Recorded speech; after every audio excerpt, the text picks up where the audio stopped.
it's just one of those things that I'm always like, where do we find these arguments? Because then it's sort of like the moral decency of like the 40s and 50s. Bugs Bunny needs to wear a towel when he gets out of the shower on TV. I'm like, yeah, but he's walking around naked the entire time. So he's a cartoon, people. Let's not go crazy. Exactly. Exactly. But oh Anyways. man. Anyways, and ladies and gentlemen, with that, my name's Gabe. This is Mack Ortiz. We started the Mogo Bar show, and I'm probably gonna have to include some of that into our show. Right. Just Yeah, for the no, hell of it. yeah. It's super great. But hi everyone, Mac Ortiz, former Facebooker. I for the past 7 years until January, I was managing the Apple and Google ads partnerships, which means that any ad that you saw on the platform went through my head. So He's yeah, not one of the evil Facebookers. He's a good one. He's yeah. got a good one. I didn't. So I didn't touch data. I didn't touch any data at all. he never But heard of Cambridge Analytica until it was on the news, people. So let's relax. oh, we can dive into that one. Oh man, like yeah. So Oh some of the man. highlights to tease it out to everyone is I lived through Cambridge Analytica at Facebook and the implementation of GDPR policy. I lived through iOS 14, the SDK rollout that blocked all mobile signal for a lot of these advertisers. And the crazy thing is I worked between the two largest advertisers in digital, Google and Facebook. So Oh man, that's crazy. it's And with bizarre. that, let's talk about your background a little bit because our Yeah. backgrounds are very similar. Actually, Y- who both came up in the studio world. Me on the Yeah. engineering side, you a little bit on both. Definitely on the musician side and on the engineering side as well. Yeah. What how did you go from that to tech? But I mean, before that, let's just talk about your progression Yeah. Let's because just you're still doing music. I have gone back into it fully. We got the band back together, but that's a little fun fact that it always came up in conversations at Facebook of what were you doing before Facebook, and I got to tell people, well, I was a touring musician, toured California for 4 years in a little band called Without Spaces. This is back in 2011 when indie rock was huge and pop punk was big. It was a period of yesteryear. We were still riding pretty high on events like Van Warp Tour and like the Ernie Ball events. Nice. It was a blast from the past. I had a great time. We ended up recording a album and an EP. They're still on Spotify and iTunes, I think. And then we actually signed to an indie record label, right? And that's when me and you have discussed like kind of where things have crossed paths is like Yeah. into 2014, record sales were at an all-time low, and the indie label that I was working with actually went under completely, and so the record deal evaporated, and we all decided to go back to school. Yeah. Get real jobs like our mothers wanted. Yeah. Rode the dream out for as long as we thought was possible. Those 4 years, yeah. Oh man. That's pretty cool though. I mean, a lot of people don't even get as far as getting a record deal. A lot of people, they play the road, they hit the road with hopes of getting a record deal. So even getting a record deal is like a huge deal. Yeah. It's a huge What gave us accomplishment. the cutting edge is to myself included. Well, let's see.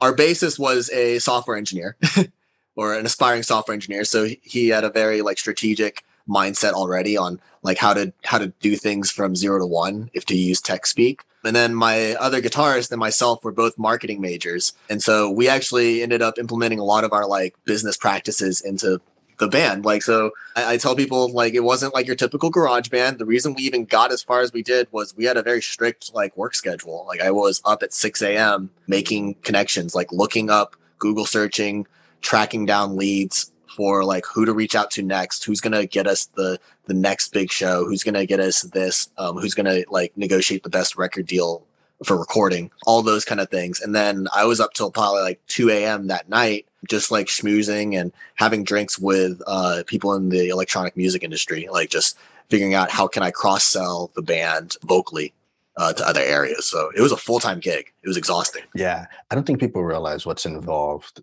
I think, the common misconception is you show up, you play your music and you walk out and you're hit. It's It's like there's a lot of work involved, whether you're in the Yeah. studio side or the live side, because Yep. when you're starting out at that level, you're setting up your own instruments. You don't have roadies Yeah. to set up. You are your own roadie. Yep. You're setting up Exactly. You everything and yourself. you're getting the gigs, and yeah, and so one of the things that that we had to do a lot was figure out which shows we should play and shouldn't play. That's probably the biggest, like if I were to give any tips to any aspiring musicians, figure out what you shouldn't do first. That's the most important thing. Don't worry about what you can do because you're talented.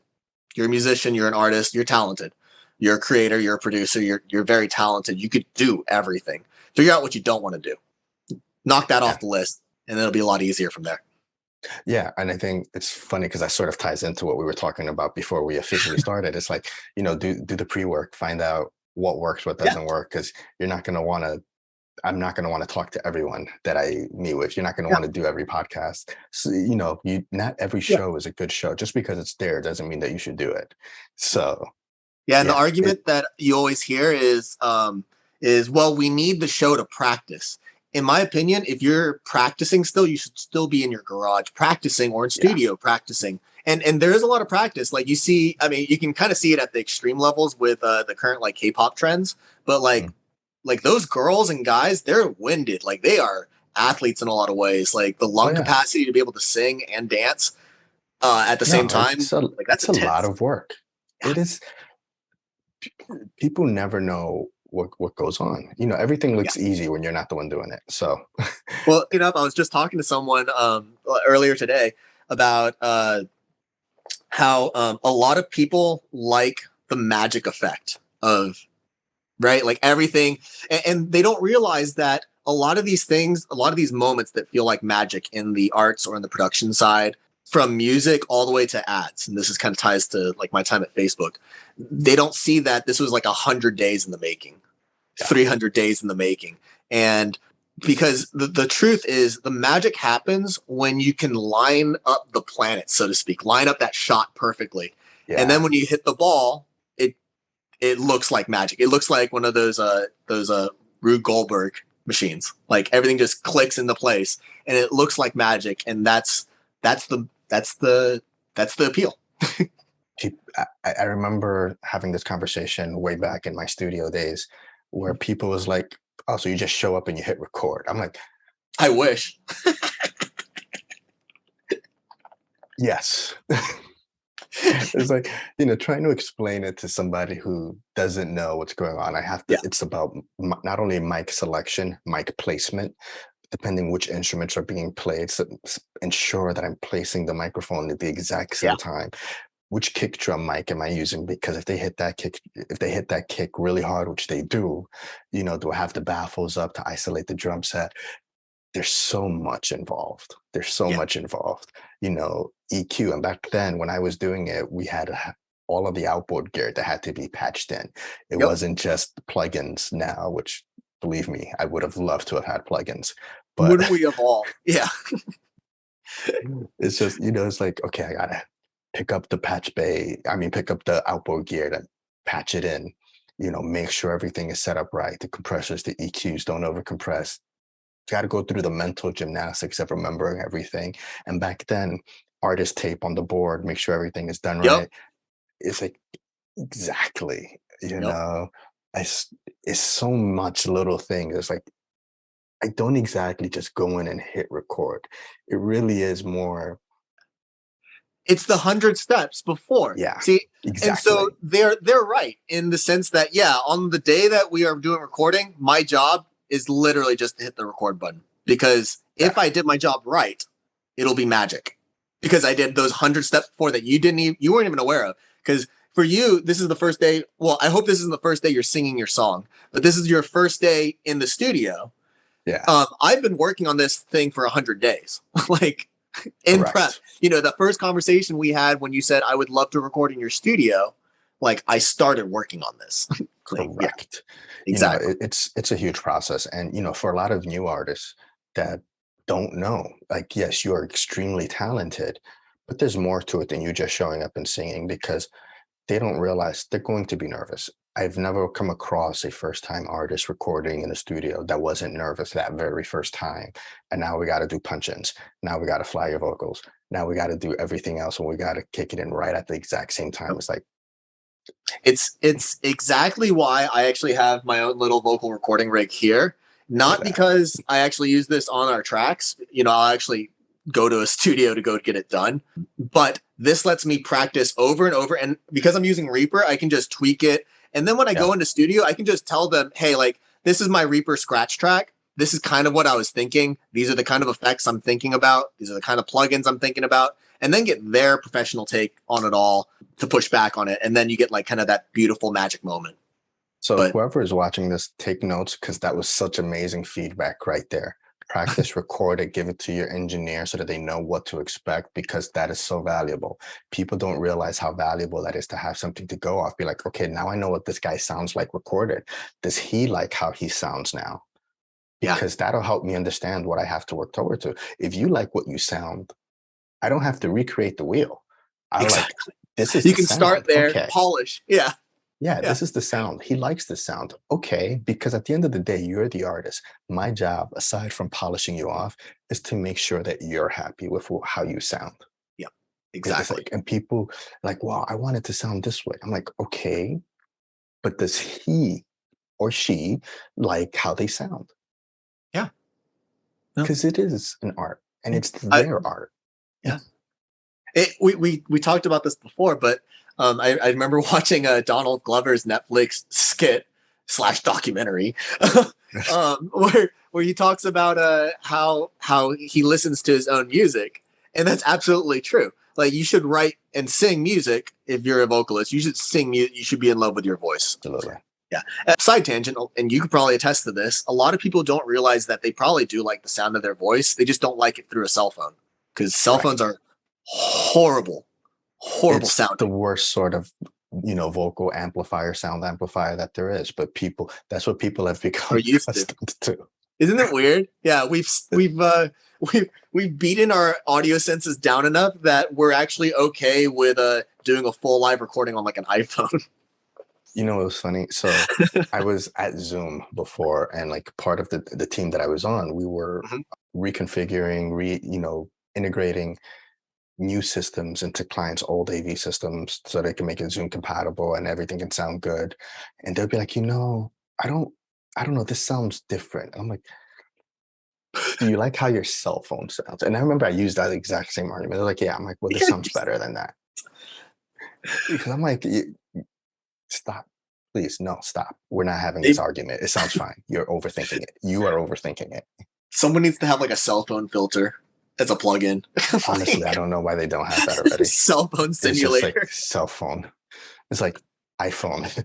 iPhone, which was the one that was That'd be brick with kind the of bad cool. antenna, the iPhone 4, I think it was. Yeah, yeah. iPhone That's 4. actually not a horrible idea. Like I think someone should try to tackle like a phone synthesizer. It Like just like you just pick your model type, right? Like you're like I want to sound like I'm on a Nokia, like an old Nokia. Like boom, there you go, old Nokia. That'd be pretty impressive. I Motorola could see someone StarTech. making $1 million off of that.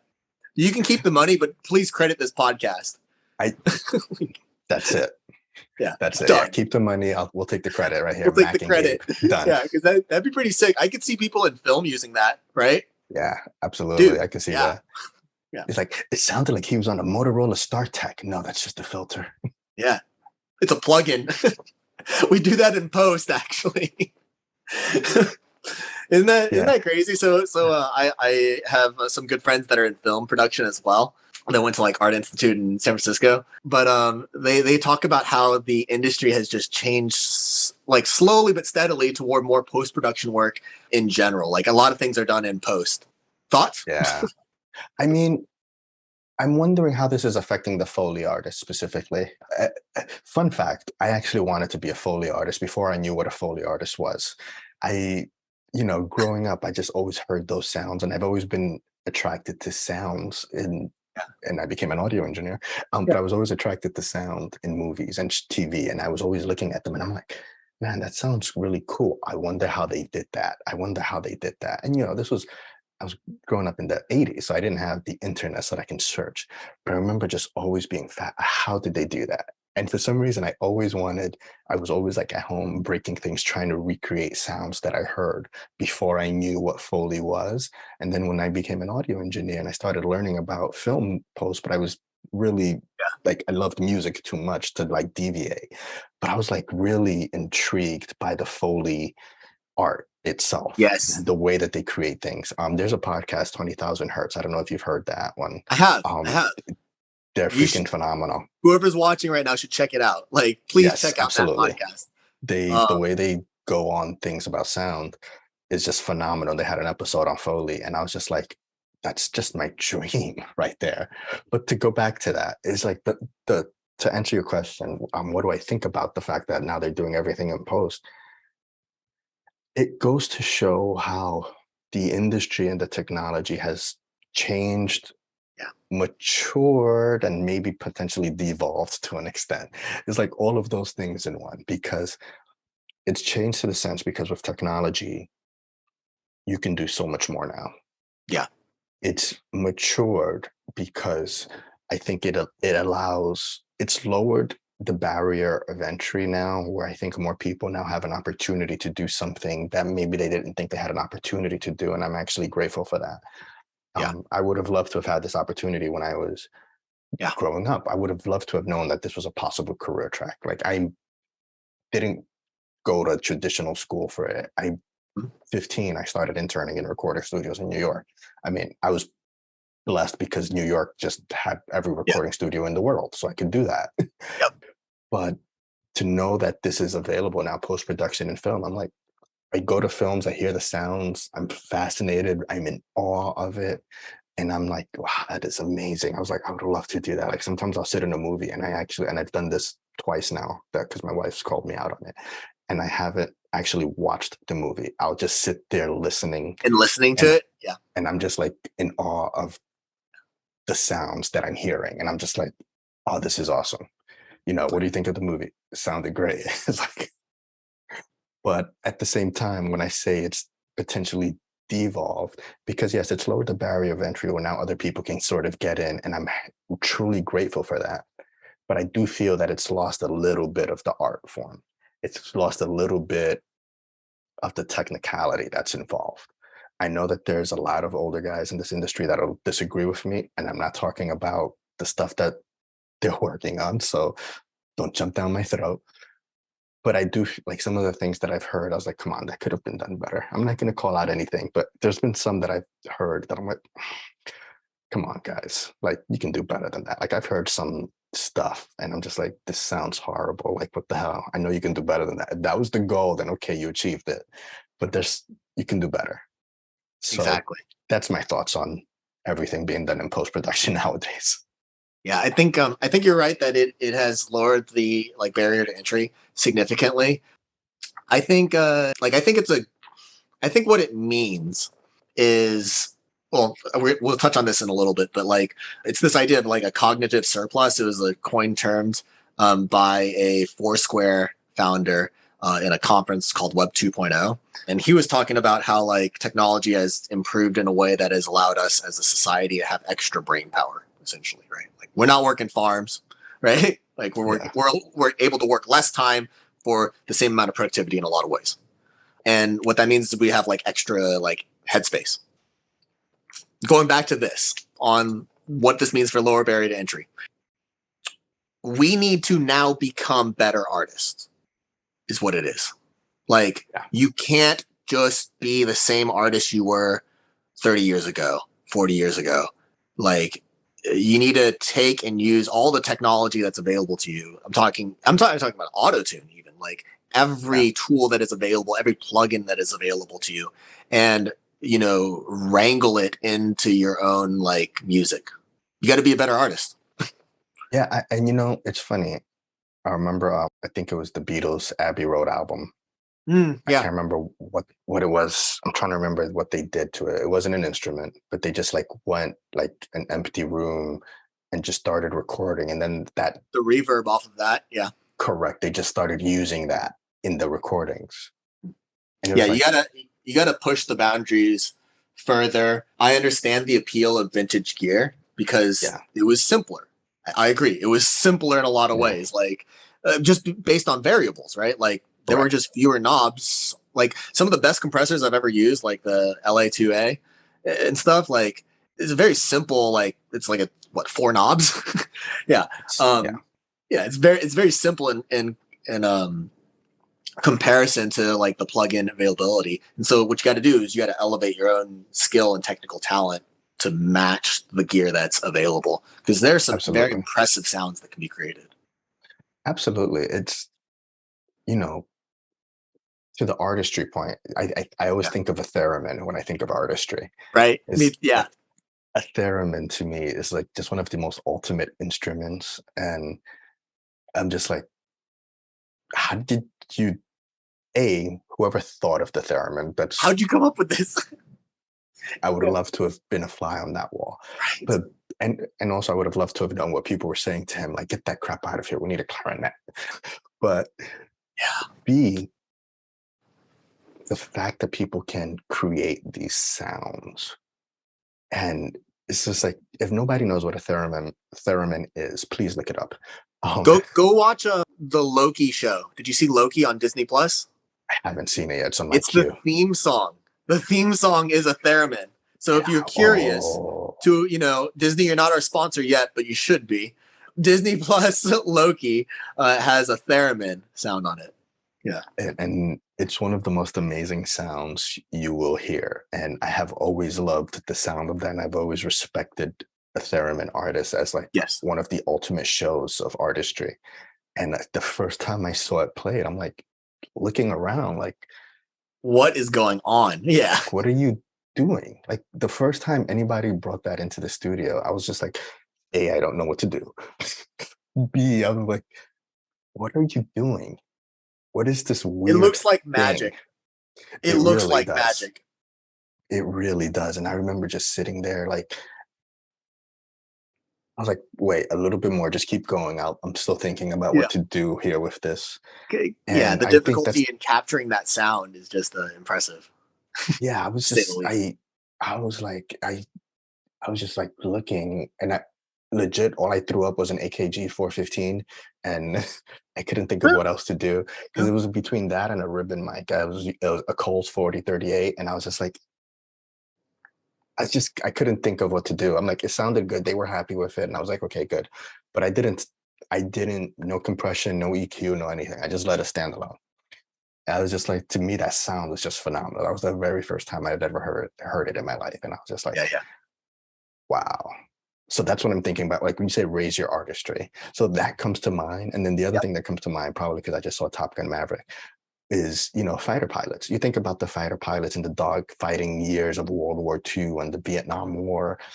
Imagine if they were to step foot in one of these planes that we have nowadays. It's like, it's a completely different beast. It is. So Are the these planes, fundamentals the same? Yes. But are correct. you able to just jump into it? No. Like, yeah, Exactly. And but those guys were pilots. They had dogfighting down. They didn't have radar. They didn't have laser guided missiles or whatever these planes have. But yeah, you know, it's the thing. Those guys would have to up their artistry or their piloting skills. yeah. But the same way, a pilot nowadays would have to up his piloting skills to fly one of those airplanes because they won't have the assistance It's a of different radar, skill set. or it's a completely like, which one is the truer pilot? Nah. I can't answer that. The That's one not for the me. one that fits the right situation is my answer. Correct. Yeah. Yeah. It's So situational. And you're right that it is just like additional skills. And I guess the point is to just yeah, continue grabbing skills. constantly evolving, stay learning. There's always Yeah. going to be something new. So there's always something new. So let's talk about that because it's like, Facebook. And when you said plugins, I thought about it because Facebook bought one of my favorite plugins that they're now discontinuing, AccuSonus. And I Oh was yeah.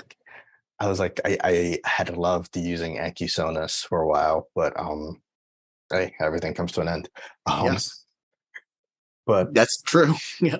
how did you go from musician? I mean, you already had, your skills, in marketing, but how did you go from that to Yeah. Facebook, So TikTok?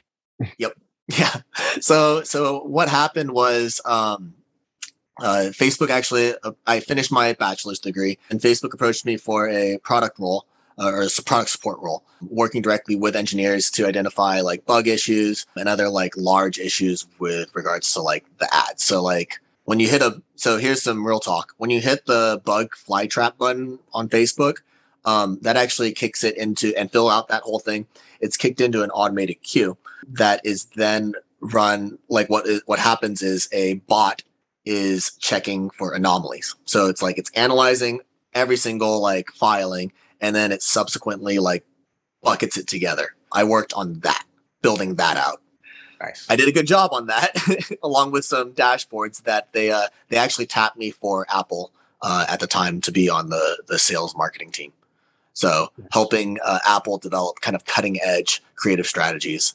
Cool. Because I came from a technical background, I was immediately asked to handle the like cutting edge, like how do we do 360 video? How do we do augmented reality? How do we utilize a full screen environment and convince people to rotate the video sideways? Like those kind of like real like creative challenges.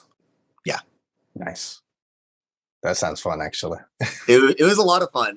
My favorite part about it was just the simple fact that it was every day was a new task. It was like a new issue, cool. New problem.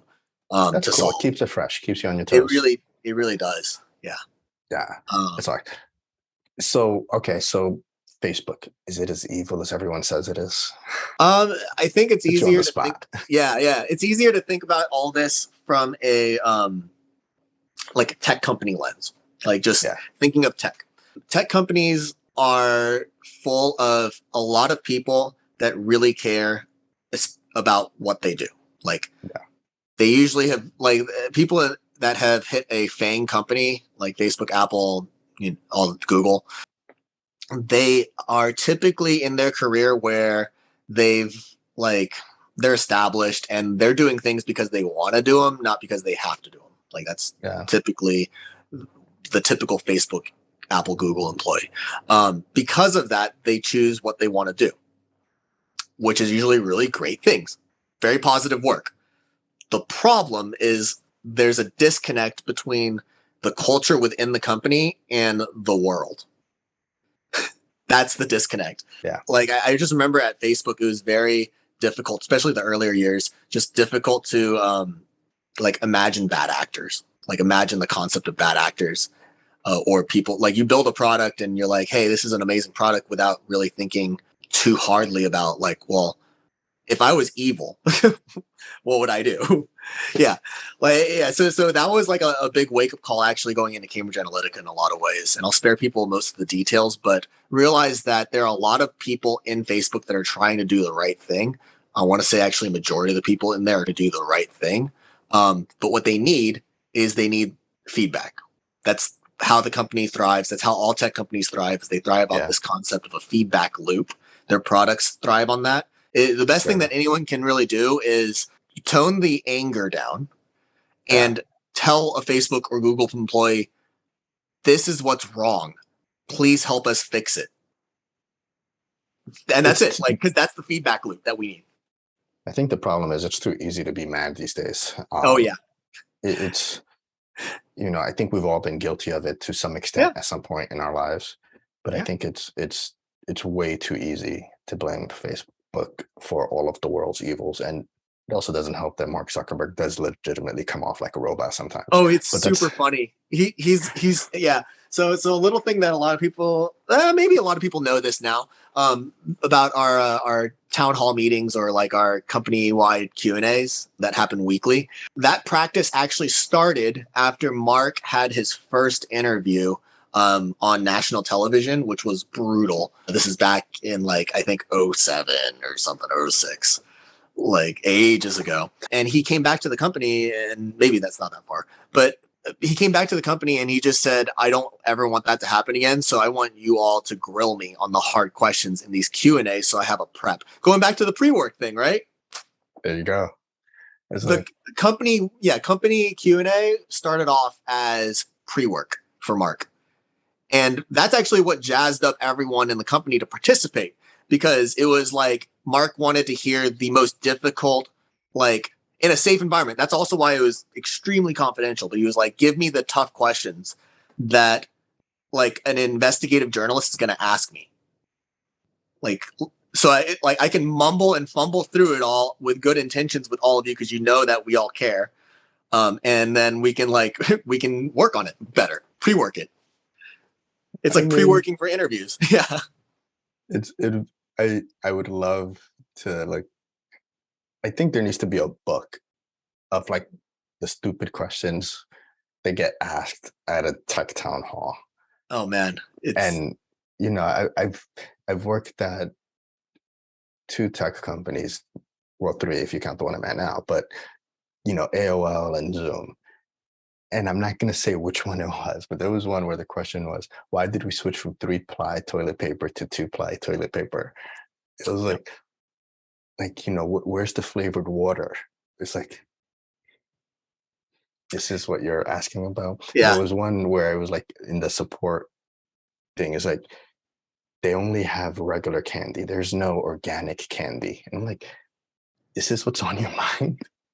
Yeah, that's honestly partially like I feel the reason why Q&A has shifted in its direction from what it originally was is for whatever reason like silly things like that were popping up and Yeah, it doesn't help further the conversation kind of thing because what Mark was correct. looking for was not just like memes. Like he wasn't looking Yeah, for memes, he was looking for hard questions that he like could work on. serious questions that he would potentially be asked. And I think that's something that people don't realize. It's like a leader, and I learned this like from my time at Goldman Sachs. When I was at Goldman, Lloyd Yeah. Blankfein was the CEO. Really great guy, caught a bad rap because of his time, obviously being the head of what they call the evil empire. Right? But he was a great guy. Not everything that was happening illegal in a bank or in that sort of an organization somebody knows about, because when you're at that level and you're at the You're top, not thinking you're about the not little things. That's you're why you not have people under you. That's correct. exactly why you have, like, yeah, And it's impossible. And I remember it was one interview that I saw of his on TV where they asked him, and he just said, I don't know. And it was like, how do you expect us to know that you don't know? You made X yeah, amount of money last year and you don't know. He was like, we have over 80,000 employees. Only 20 report to me. I have no idea what's happening. I had no idea. He's like, I'd never heard of that person until now. yep, yeah. So, So I can, yeah, yeah, I empathize with a lot of those kind of situations. The only pushback I have on all this, and this actually applies to kind of the Senate hearings as well, where with Facebook in the mix. When I watched all of that unfurl, my number one thought was, why didn't you have better preppers? Like, so to the Goldman Sachs CEO, like, how did you walk into that conversation and before not you got know. even asked that? Like, who's your chief of staff? I know that was a Yeah, different role back then, but who's your EA? Like, and why didn't they prep you for this? Like, yeah. that's their job.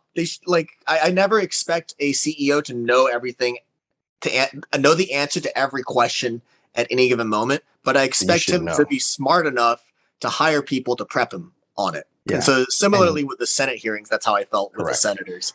Yeah. If you're going to Senate, Congress, speaking on Capitol Hill, chances are you already know why you're going there. It's not going to be a surprise. It's not just going to be like, hey, Yeah, we just wanted to say hi. Like, yeah, no. exactly. And so that was my frustration with the senators' lack of understanding of tech. I was like, I get Yeah. it. You're old. Like this isn't your world. That's fine. I'm not even Yeah. blaming you for that. I'm wondering why you didn't use the taxpayer dollars to hire someone to educate you on this and give you a cheat sheet so you don't make yourself look really dumb. Yeah. Like, But I like yeah, how indignant they are while they're in the process yeah, of looking dumb. It's just, you know, yeah, yeah, and yeah. And it's so like, it's like no, again, it's not an age necessarily thing. Like I don't expect them to know everything. I don't it's, expect them to know everything, but I expect them to hire people to help them understand everything. it really, to me, I don't think it's an age thing. It's an ego thing in my book. They Perhaps, don't yeah, feel like the vibe I get, and I could be completely off. I never yeah, met any of them. I get that they think they're too good to do their homework or do their research to understand truly. And, at the end of the day, their constituents value more the vitriol or the anger, the Yeah, appearance to of your point, it's anger. easier to be angry. Exactly. But their constituents appreciate that because it's like, look at him, he's fighting for us. It's like, or she's fighting for us. You're like, yeah, they're angry for us, as opposed to they just don't know what the hell they're saying. Yeah. No. And mm, I don't know. Yep. That's my take Yep. on it. No. But Yep. No. You're right. Like, yeah, yeah. So that's going back to like my time at Facebook. all right. Yeah. um, yeah. So that all happened, and then I also inherited the Google account as well and managed both of those, building ad campaigns and ad strategies for them. Yeah, it was a fun time. And then January came around, and we had just shifted over to Meta, and I just felt like it was time to go. Like I was kind of a little just tired. Yeah, And I'm sure. yeah, so exactly. And I didn't realize, I guess, how burnt out I was until about 3 months into like me leaving the company. I started feeling tired finally, just oh. You And know, I it didn't feel normal happens. until 6 months. Yeah. It happens. You don't realize how much of yourself you put into something until you're no longer in that situation. And then you realize, whoa, like, wait a second. Yeah. And then it's like, no, this was cool. This was, Yeah. it was everything is a great ride for a while. Nothing, I always tell people nothing is ever 100% completely bad because you put yourself in a situation. Hopefully, you're smart enough to leave if it's truly that bad. But, you know, like everything, sometimes you want to see certain things through, and then you have to sort of extricate yourself from the situation. And it's not always a bad thing, like you leaving Facebook, me leaving Zoom. It wasn't a bad thing. It was just time. Things It's happen. time. Yeah, there's a season for everything. Things change, and now you're back in music, and Yep. it's like everything's good again. So Yeah. It's a lot of fun being back, back in that side of the equation. what was it Um, like? Because I know you're married. So what was your wife like? Was she like, "Are you gonna go back out on the road?" well, so funny enough, we actually she booked my first show for a nonprofit. so so she's been with me the entire time. Yeah, yeah. So she's been like my input on the side of like of Yeah, every yeah, single music decision. And yeah, so she's actually very supportive good. of me. But you mentioned back on the road again. So I know with everything opening back up, a lot of people are like, "Wow, are we going to get the shows that we used to get back in the day?" I don't think so. I don't think we're going to have like. I think the age of the touring musician, at least the growing touring musician, is kind of like over. Touring is meant really as like that's your, like, if to use a game term, that's like your end game, right? That's like your Yeah, end game content. You're level 100 in World of Warcraft or something, and you're like yeah, just messing around. That's touring. For any kind of like artist that's just getting started, like, one is work on your craft, two is release content. Like, content is king. So the yeah, more songs you can release, the better chances you have of not only improving but getting that feedback loop that is needed in tech. Like, you get that feedback loop going, and what you yeah, want to do is you then want to generate demand. Like, you want to generate the show before it actually happens. You don't want to show up. Worst thing you can possibly do is play a show that's empty. yeah. In That's this true. day and age, yeah. Back in the day, you could probably be like, it doesn't really matter. But in today's day and age, like, nah. You Yeah, don't want to. You'll burn yourself out. You'll get exhausted from that yeah, and for sure, demoralized. for sure. That's cool. So talk to me, man. So you're out of Yeah. Facebook. You got the band back together. What's next? So we're actually working on like 3 or 4 tracks to release as a single. I don't think it's going to develop into a full album, but Okay. we are working on some tracks right now. Right now, I'm writing the lyric vocals on top of it all. But yeah, that's what's going on right now. I'm building together kind of like the marketing strategy around like how we're going to release these tracks Yeah. and exactly how that's going to play out. Still in the details, like devil's in the details. So I'm still kind of like fleshing that out. But the long and short of it is it will be like it's going to involve a lot of this like feedback loop concept that I'm talking about, Okay. where I'm enrolling other content creators into the feedback loop process of it all. just like getting their intake on it all. It's That the sounds idea. awesome. Yeah, it's like the whole music review like thing. Yeah. It's like, well, what if I could leak it out to all of them before I release? And so if you do music reviews, please reach out to me. Let's go. Let's do this. Let's make this happen. Yeah. No, that's great though. I'm actually really excited for you because I think, it's one thing to stop doing things for whatever the reason, but then it's another thing to sort of be able to come back to it. And I think that's what's sort of like great about this. You're coming back to your music and, say coming back, but you never really left. It's like, I never it's really just, left. Yeah. yeah, you never It really was left. in a different kind of discipline that I was working on. I still worked on like a lot of Yeah, the creative side. The creative juices were still going. Um, you know, yeah. and I You think never that's leave. key. You Yeah. never leave. You never leave. And I think that's awesome. That's a beautiful thing. And I'm really excited for you. What Yeah. about, tech? Do you think you'll ever find yourself back in a tech role or in a Uh, traditional corporate role? yeah. I don't know. I actually just posted about this on someone's or commented on someone else's post on LinkedIn about this, but I believe that if the opportunity presents itself that aligns with my goals, so like I want to do the music industry thing, like I want to do the band thing, I want to keep making music, Yeah, that's yeah, where the next opportunity lies. Someone said, the comment or the post was earlier in your career, you should say yes to everything. Later in your career, you start saying no to things. And my pushback on that is you should always say yes to things that align with your next step. And you should always say no to things that don't. And correct. that's just the simple fact. If you can do that, you'll actually like really hone your abilities well. Yeah. And I think that leads to another important, topic. It's very difficult for people to know what aligns with them. I think part of the issue is most people are not brutally honest with themselves. Most people think that they want something. A lot of people think or thought that they want to work Yeah. for a Facebook, a Zoom, or Google, a fan company because, oh my God, that's where the big money is. But you don't realize the amount of work that's involved. You don't realize the amount of responsibility that you have. You don't realize I everything that's was going to be on. I was It's clocking 60 hours a week it's not. for 7 years. Yeah. People think it's really easy, that it's just all it is just raining down money on you. I'm like, Hey, it's a that's the lot of dream, hard right? work. That's the dream. It's a lot of hard work. You have to be brutally honest with yourself. What exactly do you want Yes. to do? We called that the idea of ruthless prioritization at Facebook. Yeah. And like just being brutally honest with it. The other concept that we talked about regarding that was like um, prioritization is not getting rid of bad ideas. That should be your normal filter. Prioritization is getting rid of good ideas for greater ideas. Like, That's so it key. should hurt when you prioritize and you are like, but I could do this. And yes, you're talented. You could do it. But will you be the best at it? I don't know. And that goes to the other side. So I think you're right. One side is that ruthless prioritization, brutal honesty with yourself. And then the other part is you got to try things. You're never going to know unless you try.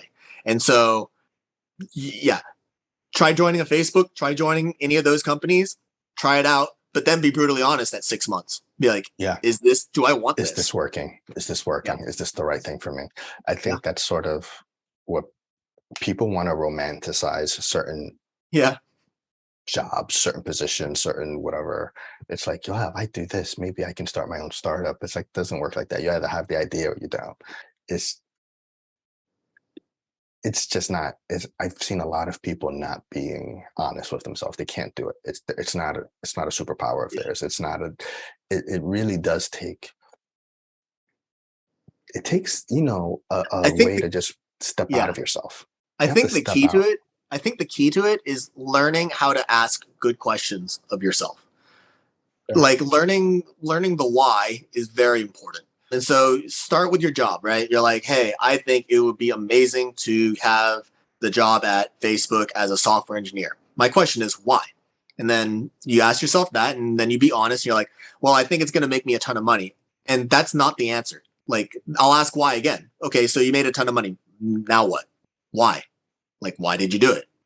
until you get to the heart of like why, like maybe if you are a software engineer and you do like it, maybe the answer is I like creating things. I can't not create things. Okay, that's a great answer. Be a software engineer. I can't get over listening to music all the time and analyzing every single detail and seeing how it's created. Well, folio artist sounds great for you, but it's like you got to dig deeper. Yeah. Don't sell yourself short to yourself. Don't settle. Just keep asking yourself, well, why? Like, Yeah. And I think another part, to just go back to what you said earlier, because that's very good what you just said, but I'm just going to go backwards for a second. yeah, What you what you said earlier about, you know, saying yes to things that align with you and saying no. I No is my favorite word. And I love saying no. Yeah, the my my sister got me a no button. So it's like it says no in so many I different love ways. that. No is so important. And I always say this, it's like chess. The no protects your yes. You have to think of your yes Yeah, as the queen, and the no is your bishops and rooks and knights. It protects your yes. It makes your yes that much more valuable. And I yes, find people are afraid to say no. I yeah, find I have asked people to do things that I know they should have said no to me. And there have been times that I have asked them and it's been slightly manipulative. I've asked them because I wanted to point it out to them because I knew that they were not going to say no. And then I would use that, whether in their review or just in that moment, be like, yep, I think you're great, but you need to learn to say no. yep, If you have too much on your plate, you're not good to me. If you're not going to be able to do what I've asked you to do because you're just saying yes to everyone, you're no good to me. yep. You need And to learn to say no. I think it's an issue with the optics. I think because it's kind of like how social media has warped our perception of beauty standards, what our friends do, all that fun stuff. Because it's inherently we post our best moments. Like that's just an inherent Yeah, human thing. Like why would you post your worst moments? Of course, you're posting your best moments. That makes sense. But it's yeah, kind of like so to your point, like we see success in our peers and all we've seen is what they've said yes to. And so we just assume that we also must say yes when the reality is you don't know what they've said no to. They probably said no to a exactly. lot. There's probably a correlation with how much they've said no, their ratio of no to yes, and how far they've gone in Correct. their career. Yeah. Correct. And I'm not saying that saying no, because I don't want people to take like the complete drastic 180 and start saying no to everything. Right. Just like I was saying a second ago about like, you got to try things. You have to Yeah. try things. But it's like you need to know what to say no to. You need to be honest. It's like, can I take this on? And here's a very little known fact. You are absolutely allowed to say no to your boss. Yes. Yep. It's So, like people, yeah. Yeah. I've So, heard people, I yeah. can't say no to him. That's my boss. And I'm like, but then you're not going to deliver. Yep. Perhaps here's a good compromise on it all. You know how like when a company hires a new employee, they have a probation period. Consider a probationary yes. Be like, hey, boss, I see where you're coming from. I see what you're trying to accomplish, and I'm willing to give it a shot. But I don't think I'm supported because of blah blah blah blah blah. Like I have all these other things that I'm Yeah. doing. Make him or her aware of what else you're working on, and then just like say, let's check in like 30 days, 60 days, 90, whatever it is. Depends on how big Yeah. the project is. Some projects are slow, so 90 days. Yeah. But check in 90 days and see if this is something that like how am I doing? I mean, it's just, So a do lot that of, instead of just no. Yeah, instead of just no, like maybe just give a probationary yes and that's just a say great like, idea. There we go. eh, So, we have how many ideas were born here today? We have the phone synthesizer, we have the probationary yes. We have a lot of yep. things coming out of We this got podcast ruthless episode. prioritization. Yep, Ruthless prioritization. We've got a lot of things coming out of here. So whoever uses it, again, keep the money. We just want the credit. Um, exactly, exactly. oh my God, this has been fun, Mac. This has been fun. Oh man, this is We're gonna have excellent. to do this again. Yeah, We really do we have have to do this we have again. I too could much keep talking to content you. to. Yeah, we have too much content to be contained in one interview. I think we probably could have split all this up into like 4 interviews, to be honest, and dove into each of them. Yeah, yeah, I'm thinking we we went through. probably This could is have. good.